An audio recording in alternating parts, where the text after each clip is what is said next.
but it's also amazing. Watch what Spider-Gwen, yes, Spider-Gwen.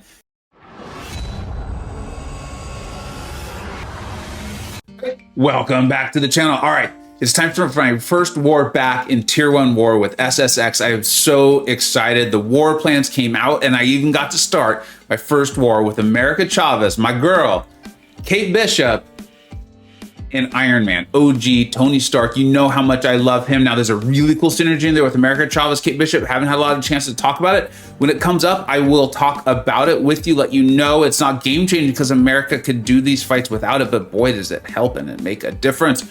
All right, let's get into this. We got this first fight here against the Galan. We're gonna go in with our rank 2 America Chavez. This is a 5-of-5. Galan, so pretty big boy, right? We got the combat deja vu prowess. You're gonna see me kind of try to play around it with like the parry, stun, heavy, maybe medium, maybe a light, but we're gonna work really in Chavez's style, wanting to get up all of our dimensions, and get that going because that's gonna help her damage significantly. But then Galan's got so many buffs. You see, we're gonna be a-okay. The indestructible boost is actually for the next fight. I had some apprehension about it. We'll talk about it when we get there. But we're gonna go in here.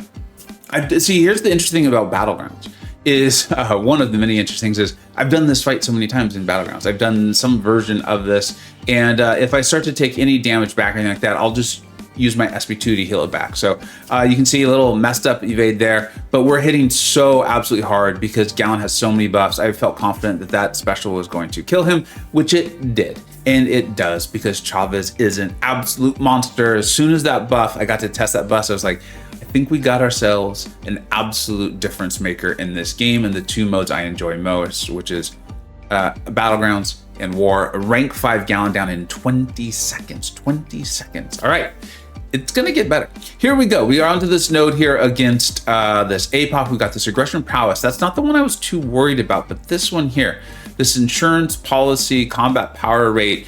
This whole thing is, you know, ideally, obviously, is to counter Nimrod, which is fine. He's OP. I've been telling you that since literally day one. I was like, this guy is a thing.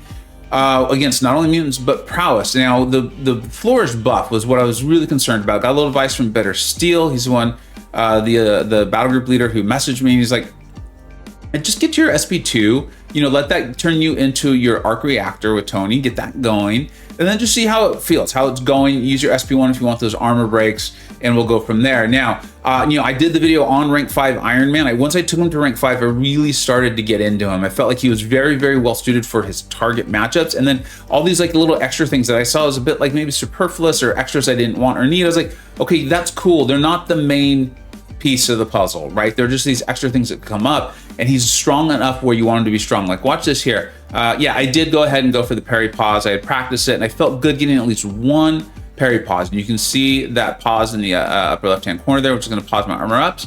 I knew that I would get the combo to get to 7 armor up, so I would through my SP2, right? Because that's now going to let me get to 12, which will put me in the arc reactor. And right now I'm just baiting this because I was ideally hoping to get APOC to throw a special. He didn't want to. That's fine. That's fine. I've got the pauses up from parrying the specials, and I can see I've got plenty of armor up. I've got plenty of arc reactor. We're doing good damage even without the armor breaks off the SP1. I decided to throw it because nothing too terrible happened with that flourish. It seems like it's enough to maybe make you wonder about bringing in Nimrod. But Iron Man, at least in this case, seems very well suited for it, a very reasonable replacement, and probably even superior because you can kind of play it a little slowly, which feels ridiculous saying, considering the fight took 55 seconds. So if that's slow, I'm a-okay. Now we're moving on here. This is now section 2, lane 8. It would be going up against this Kate Bishop. I will show the note. This is inevitable power. So you can't, you know, you can't nullify or stagger the buffs or what have you. I think this is really just like a bit of a diversity play, probably trying to split a path or something like that. I'm not totally sure. I'm not an Alliance War planner, offensively or defensively, because you're going to see I'm going to take both these fights with America Chavez, and she's just that good. She's just that good. The main fight notes I got was to not parry stun, which makes sense, right? With Kate's riposte ability and all of those sorts of things. So we're not going to parry stun. I did a couple duels. I've fought in my fair share of Kates in Battlegrounds, so I was very comfortable with this fight as well, to do a couple duels. And one of the things I wanted to show, and I want to show you that right there, is Kate's heavy. There's a big animation, right? She's got this bow and arrow, and there's a big leg flip, and the whole thing. I mean, there's a lot to do visually, but you only need to back up once. It's very similar to Dormammu's heavy. For anyone who, when Dormammu was like a war boss and that sort of thing, you know, his heavy, it looks like this big old thing, but it's really just one pushback, and then you can easily punish. You can see I've got the SP1 timing down on Kate quite well. Gonna get up my dimensions with America Chavez, and then I felt confident that this would kill young Kate here, and we finish her off. We finish her off. Chavez is just on a mission. She cannot be stopped. It is a beautiful, beautiful, beautiful thing. And the next fight's the one where we're gonna talk about the synergy here just for a second as we go up against Teddy. So it's 36 seconds, a little bit longer than the Galan one, because Kate doesn't have any buffs. But guess who does have buffs? Hulkling, who's typically an amazing defender, and they've got him on, I think it's the Rich Get Richer node here, right? I can't think of what the Inevitable Power and Rich Get Richer. Now, I want to tell you, I'm going to read the synergy to you very, very quickly. It is with Kate Bishop, who apparently for this war anyways, is the best synergy champion in the game, because she's not even going to get a fight. But what this does for America Chavez is it reduces the duration of the opponent's indestructible and regeneration buffs by 40%. But wait, for each unique parallel dimension, you're going to see Hulkling go indestructible twice. First time I'm only going to have one dimension up. It's, you know, reduces by 40%. That's fair. I'd take that. I'm very happy with that. Second one, we're going to pause the video, show you so you can see how quickly it goes away. And then hopefully you've seen my Kate video of late, the immense damage she can do. I really think she might be a Necropolis option. I'm going to test her and find out, that is for sure. And it's the synergy for her side. It allows her to have one more trick arrow. So it's really a big deal, right? That's 50% more trick arrows for Kate Bishop there. So, okay, here we are. We're going to go into this. Now, what we're going to do with America Chavez is we're going to get the purple dimension. You know, I always freak the name of the dimensions. It's fine. We don't need to know them.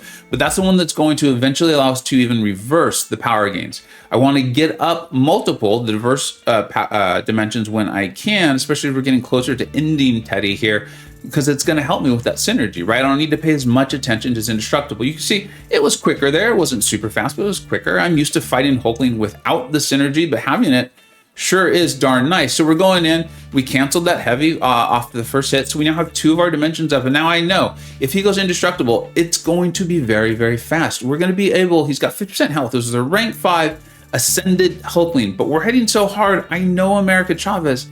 I feel pretty good about my chances of ending this if we can go into our special 2 and finish it off. Let's see this. And I wanted to point out to you, watch how quickly his indestructible goes away, and therefore how much damage our special 2 does. And I don't need to worry about the timing like I normally would in this fight in Battlegrounds. Let's take a look at this. Here we go. You see how fast that was? Which means we're going to get this whole special 2 deliciousness. America Chavez finishes off Hulkling incredibly, incredibly. Let's see how short it was. I think this was the shortest fight of the war, if I remember correctly. Maybe it was the Galan one. 27 seconds, so they're very, very close. This was a rank 5 ascended Hulkling. Now we've got a real treat for you here. My buddy Char in my BG, obviously in my alliance, had an amazing, amazing fight. He shared it in the alliance chat, and you know, when stuff like this comes up, or there's something just eye-opening, I think people really want to see. I asked if I can use it. He said, absolutely. You're going to see him play phenomenally, which I think was probably part of why he was so like, yeah, sure, go ahead.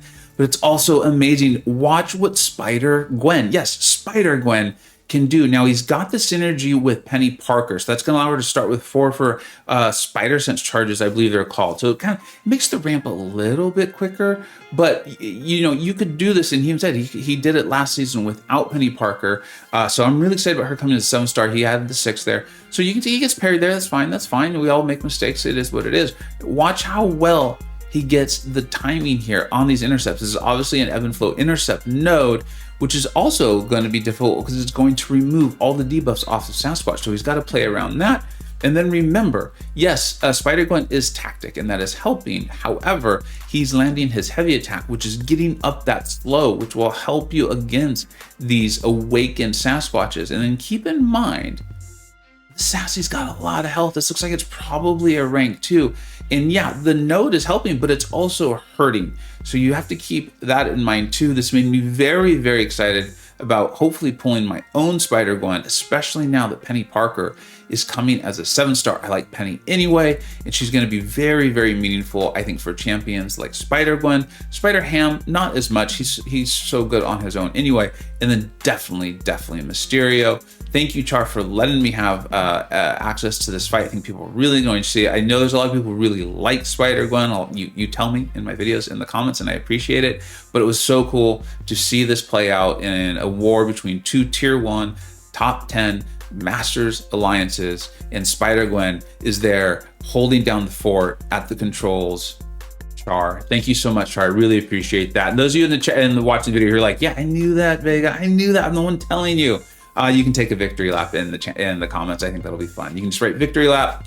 At the time of making this video, and this is something I'm going to try to do. There's a tendency sometimes to sit on videos, or just like, we get busy, and you'll hear people often say like, I'm so far behind on war videos, and then we don't catch up. So if these are performing well, if you're enjoying seeing them, it's going to continue to give me the motivation to get them out. I enjoy war. It gives me a chance to really talk about the champions and how to use them outside of just battlegrounds, and then you can take that and do your questing and all that stuff. So at the moment, this war is not over. It's in the evening. We'll probably find a lot more tomorrow morning when I wake up. We are winning. We're up on attacker kills, as you can see, by 28. We have 4 defender kills to their 3, but there's so much to go. This war could really go to either team.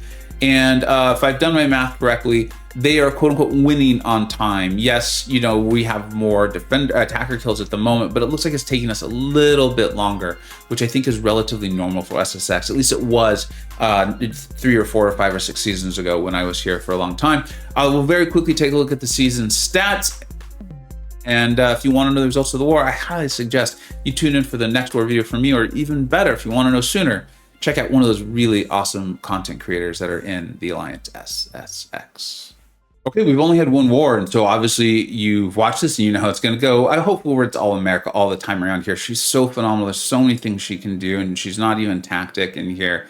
So we're 0-0. We don't know the results. Hopefully we hold on to this lead. But like I said, it's the closing part of the J is a phenomenal alliance. So it'll really be interesting for me. I'm excited to wake up and see what the final results are. We have 4 attacker kills, 0 deaths so far, 2 total champions used. Kate Bishop came along for synergies, which sounds ridiculous because she's so good.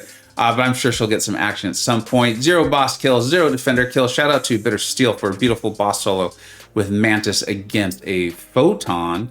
And then my current streak, I'm counting the ones from my last season, which was apparently season 42. In fact, I need to update this graphic, and I will for the next video. It is season 45. Iron Man took 1 fight. America Chavez took 3. Let me know how your war season's going.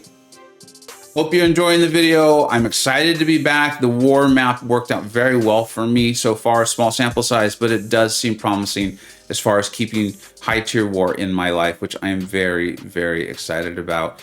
Shout out to all of SSX. Thank you so much, all of you, for watching. Take care.